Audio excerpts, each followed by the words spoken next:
Meus amados irmãos em Cristo Jesus, estamos no terceiro domingo do período da Quaresma. Este 8/3 de 2026, também popularmente conhecido este domingo como sendo, ou melhor, este dia, o Dia Internacional da Mulher. O texto do Evangelho nos aponta para uma mulher que tinha sede do Evangelho. A mulher samaritana que vai buscar água ao meio-dia, diz que praticava a palavra, mas ela ainda não tinha certeza a respeito daquilo que era pleno, até ela encontrar-se com Jesus. Ela vai buscar água e encontra mais do que uma água num poço escavado há muito tempo. Ela encontra ali aquele que é o Salvador, que dá água da vida. Por isso, meus amados irmãos em Cristo Jesus, vinde, cantemos ao Senhor com júbilo, celebremos o rochedo da nossa salvação. Vinde, adoremos e prostremo-nos, ajoelhemos diante do Senhor que nos criou. Ele é o nosso Deus e nós o povo do seu pasto e ovelha de sua mão. Hoje, se ouvirdes a voz, não endureçais o coração como em Meribá, como no dia de Massá, no deserto, quando nossos pais me tentaram, pondo-me à prova, não obstante terem visto as minhas obras. Com essas palavras, o salmista, no Salmo 95, que nós temos reservado para o dia de hoje, o Senhor Deus nos faz um convite: ouça a palavra, a pratique e não arrume desculpas, não endureçai o vosso coração, para que este coração então seja pleno da graça e do amor de Deus. Uma coisa é certa, e havemos de concordar que a sede é uma das experiências mais fortes que o ser humano pode sentir. Por privação de alimentos, ainda o corpo suporta alguns dias e sobrevive, mas por privação de água, facilmente se desidrata e a vida também evapora, assim como a água no calor do sol. Por exemplo, quem já caminhou muito tempo ao sol quente, quem já trabalhou pesado em um dia quente, sabe como o corpo necessita de água. A boca seca, a garganta aperta, e tudo que a pessoa deseja naquele momento é um copo de água fresca. Há uma história conhecida de viajantes que cruzavam uma região desértica. Depois de horas caminhando sob o sol forte, um deles começou a sentir os efeitos da desidratação. Eles diziam repetidamente: se eu encontrar água, eu continuo; se não encontrar, não consigo prosseguir. Finalmente, quando já estavam quase desistindo, encontraram um poço com água. Aquela água simples salvou suas vidas e lhe deu forças para continuar a jornada. A Bíblia usa exatamente essa imagem para falar da condição espiritual do ser humano. O ser humano não apenas sente sede física, ele também tem sede espiritual, que é terrível quando nós não bebemos da fonte que mata a sede. E a sede espiritual é sem dúvida muito mais séria e precisa ser saciada na fonte certa. Do contrário, irá não só iludir a pessoa, mas também a colocará em linha reta e desenfreada ao inferno. Temos um episódio da parábola do rico e o Lázaro, que o homem rico que foi para o inferno clamava apenas para que pai Abraão enviasse Lázaro para que pudesse obedecer seus lábios, pois grande era o tormento que ele lá sentia. Por isso, é preciso que nós entendamos aquilo que Jesus nos diz por meio do Evangelho que nós ouvimos há pouco: se alguém tem sede, venha a mim e beba. Quem crer em mim, como diz a Escritura, do seu interior fluirão rios de água viva. E os textos bíblicos deste terceiro final de semana, na Quaresma, nos mostram uma verdade profunda: Quando o pecador sente sede e vem o desespero, Deus é o único que pode oferecer vida. Me convido, ao observarmos os textos de referência para hoje, na seguinte conotação, isto é, primeiro vamos ler e observar que o povo, tão acostumado a ser escravo lá no Egito, o texto de Êxodo, capítulo 17, versículos 1 a 7, eles ainda pensavam como escravos, não como povo livre. Assim também nós recebemos o perdão e a liberdade na graça de Deus, e por algum motivo não aparente, desconhecido, sempre achamos que devemos voltar a chafurdar a lama do pecado que já havia nos sujado, mesmo que o perdão tenha nos concedido vida e vida plena. Hoje queremos refletir sobre 3 aspectos muito importantes. Primeiro, o pecador vive com sede espiritual. E o fato de nós estarmos na casa de Deus é sinal de que nós precisamos da palavra.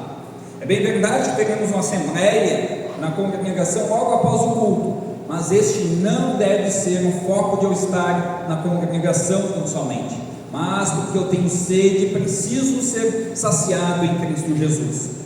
Preciso assumir minhas responsabilidades junto à congregação? Sim, claro, mas acima de tudo eu devo ter sede da palavra. Quando eu tiver essa sede saciada na palavra, terei forças para continuar com todos os outros desafios. E ainda iremos refletir: quem recebe a água viva se torna testemunha de Cristo. Ou seja, somos agraciados pela presença do Senhor, que vem a nós por meio da palavra, nós assim ouvimos hoje, mas depois dessa presença nos tornamos testemunhas, assim como aquela mulher samaritana, ao ter encontrado Jesus, não teve dúvidas de que ela precisava falar para os seus. Isso serve para mim e para vocês. A quem eu vou falar de Jesus a respeito do que eu ouvi hoje, durante esta minha semana, até o próximo culto? A quem irei pronunciar as palavras de salvação que dão vida esta semana? Pecador, lembre-se, vive com sede espiritual. Todos os seres humanos são extremamente ansiosos por ter um Deus, mas muitos, por buscarem fontes erradas, não encontram o Deus verdadeiro, mas a deuses, e muitos desses criados a partir das suas loucuras e seus desejos carnais. Hoje, ao observarmos, por exemplo, o texto de Êxodo, capítulo 17, 1 a 7, insisto que vocês abram as vossas Bíblias e eu acompanho o texto. Ali nós veremos que o povo de Israel está no deserto.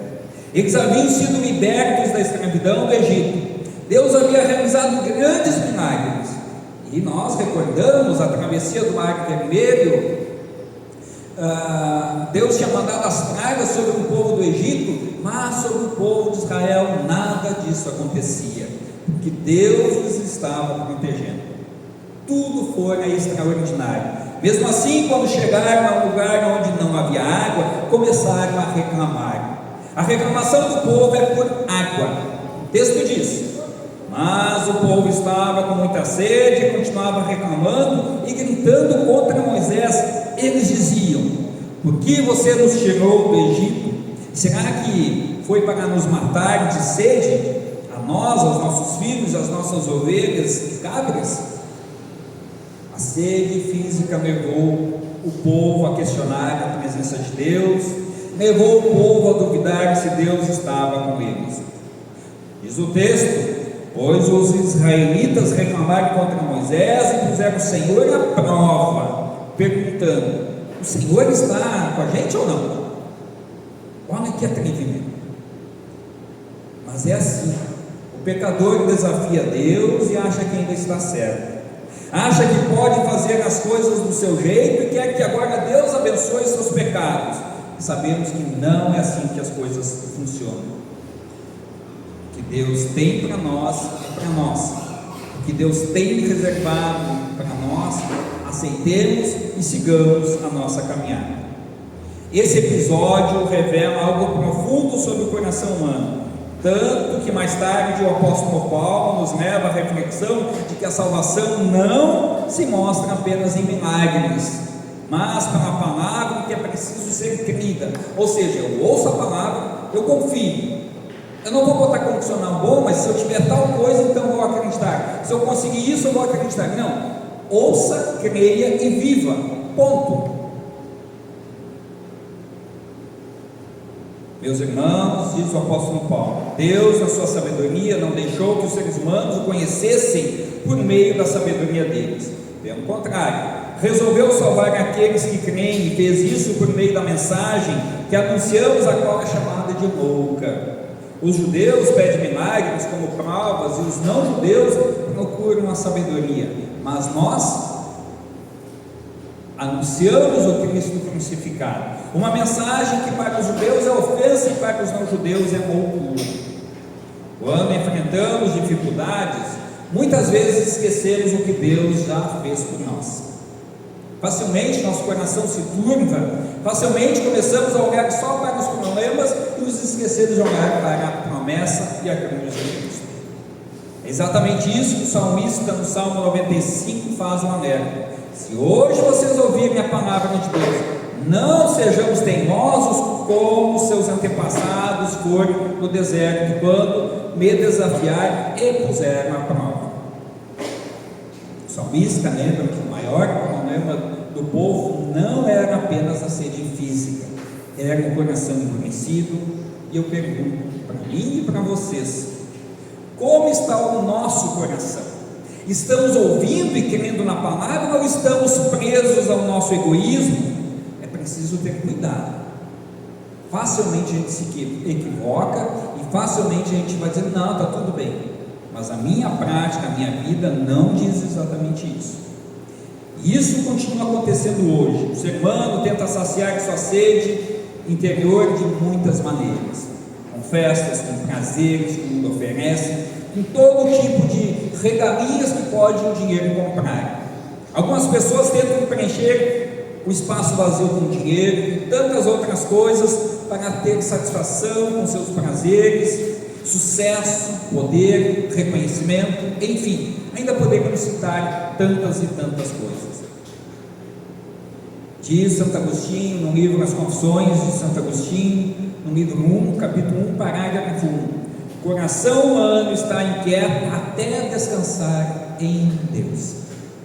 Quando você descansa em Deus, deixe o mundo lá onde está, deixe as coisas acontecerem. Você vai dizer, bom, o que eu preciso eu já tenho, paz de espírito, o que eu preciso Deus já me concedeu. Essa frase expressa exatamente o que a Bíblia nos ensina.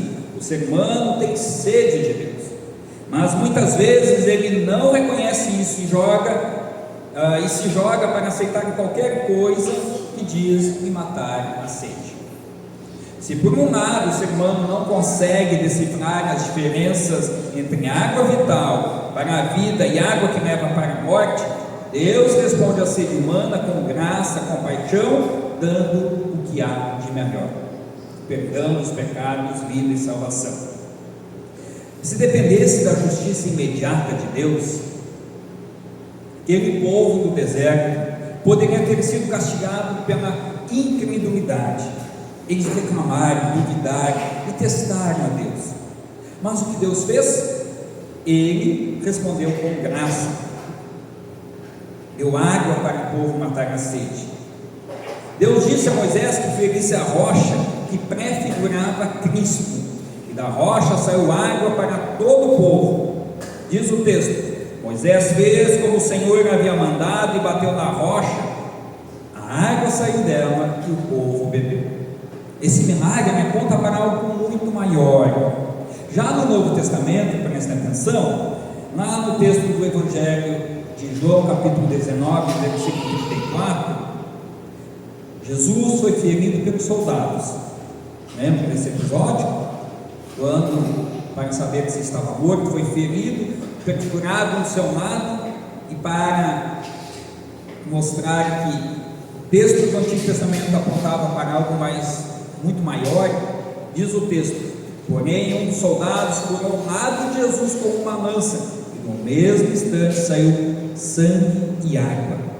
Se aquela água matou a sede do povo, agora em Cristo somos salvos para a eternidade. sangue vertidos de Cristo apontam para quem tem sede de Salvador, quem tem sede da promessa de Deus. O pecador precisa confiar em que Deus se derrama em nosso favor em graça e bondade. Mesmo diante da incredulidade humana, Deus continuou cuidando do seu povo. No Novo Testamento, o apóstolo Paulo explica que a maior prova de amor de Deus aconteceu na cruz. Ele escreve dizendo: mas Deus nos mostrou o quanto nos ama. Cristo morreu por nós quando ainda vivíamos no pecado. Isso é a essência do Evangelho. Deus não esperou que nós nos tornássemos perfeitos. Deus não esperou que merecêssemos sua ajuda, do tipo, fulano já fez um monte de coisa legal, trabalhou, fez boas obras, agora então vou ajudá-lo, porque ele já provou que ele pode ser ajudado. Pelo contrário, quando nós vivíamos no pecado, Deus nos visitou em Cristo Jesus e continua nos visitando hoje. Isso mostra que a salvação é totalmente obra da graça de Deus. Quando o pecador tem sede, Deus não oferece condenação imediata, Ele oferece vida, a oportunidade do arrependimento e uma nova caminhada. Mas agora, se esse pecador permanece resistindo à sua palavra, haverá condenação, não porque Deus o quer condenar, mas porque Ele próprio se condena pelas suas próprias más ações. Por isso que Jesus é a água viva.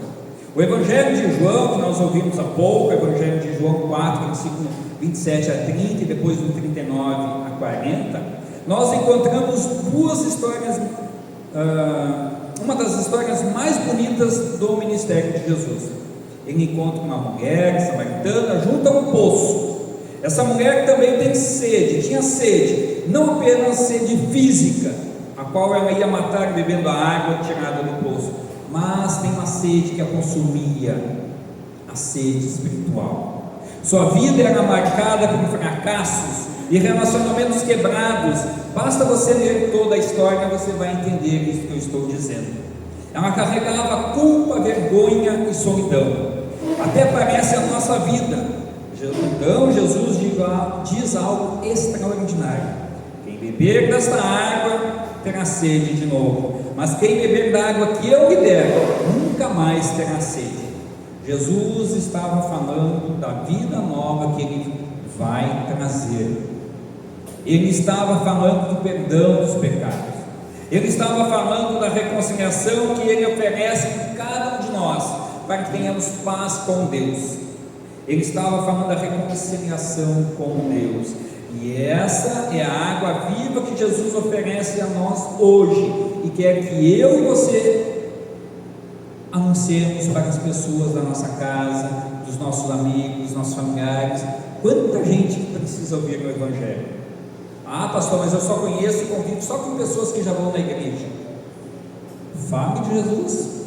As tuas palavras podem lhe dar mais convicção da sua fé, ou fazer com que ela se dê conta que talvez ela não tinha a verdade como ela dizia que tinha.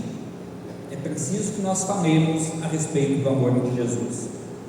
Jesus estava falando com amor, cuidado, apresentando aquela mulher, e também mais tarde, como diz o texto, ele ficou 2 dias na cidade, falando da graça e do perdão que Deus oferece. Me parece que podemos usar de uma simples ilustração para melhor entender isso. Imagina uma pessoa perdida no mar, cercada por toda a água, por todos os lados. Ela tem água em abundância, mas não pode beber, porque a água é salgada. Se beber naquela água, sua sede vai piorar. Algo parecido acontece com o ser humano. O mundo oferece muitas coisas que parecem satisfazer a alma, riquezas, poder, prazer, fama, e ainda poderíamos listar muitas outras coisas. Mas muitas dessas coisas funcionam como água salgada. Quanto mais a pessoa beber, mais sede ela sente. Somente a água viva de Cristo pode saciar verdadeiramente o coração humano. O Evangelho é incrível em seu registro, pois mostra que quem encontra Jesus torna testemunha deste Salvador. Diz o texto do Evangelho que depois de conversar com Jesus, aquela mulher samaritana teve a sua vida transformada. E ela diz: olha, tudo aquilo que eu tenho vivido, eu tenho certeza que eu não vivi em vão. Jesus é tudo isso e eu vi Ele com os meus próprios olhos. O texto diz que ela deixou o seu cântaro, o equivalente a um balde, e correu para a cidade. Ela disse às pessoas: venham ver o homem que diz tudo o que eu tenho feito. Mas quem faz isso? Só pode ser alguém que agora encontrou paz em sua alma. O relato é maravilhoso e muito propício, pois ela não fez um discurso teológico complicado. Olha, eu estudei neste livro, e agora então, olha, eu estou trazendo essa mensagem para vocês. Ela falou aquilo que ela tinha convicção em seu coração, pois havia encontrado Jesus. Ela simplesmente contou o que Jesus havia feito em sua vida, e o resultado foi impressionante. O que Jesus fez já na sua vida? O que Jesus já fez na sua vida? Faz uma análise da tua vida e veja quão misericordioso Deus tem sido. Quantos sofrimentos, é bem verdade, já passamos, mas como Deus tem sido bom. E é isso que eu e vocês também devemos fazer hoje após o culto. Após o encontro com Jesus que estamos tendo neste momento, falar sobre o que Ele já fez por nós. O Evangelho diz: muitos samaritanos daquela cidade creram em Jesus por causa do que a mulher tinha dito. Depois de ouvirem o próprio Jesus, eles disseram: agora não precisamos mais, agora não mais é por causa do que você disse que nós cremos, mas porque nós mesmos o ouvimos e sabemos que Ele é de fato o Salvador do mundo. Esse é o efeito da água viva. Quem encontra Jesus não consegue guardar isso para si. Ele fala, testemunha, convida outros a conhecer o Salvador. Se você ainda não está fazendo isso, revisite o seu coração, reanalise a sua vida de fé, porque talvez a palavra já chegou aos teus ouvidos, ao teu coração, mas você ainda não percebeu a mudança que Jesus continua fazendo na tua vida. Esse é o efeito da água viva. Quem encontra Cristo não consegue guardar isso para si. Eis alguns fatos. Primeiro, o ser humano vive com sede espiritual. Muitas vezes essa sede se manifesta em inquietação, medo, vazio ou incredulidade, autoproteção. Segundo, Deus responde a essa sede com graça, assim como fez sair água da rocha no deserto. Deus oferece vida ao pecador. Terceiro, essa vida está em Cristo tão somente. Não busque ajuda onde não tiver Cristo. Cristo está na palavra. Cristo nós anunciamos aqui na igreja.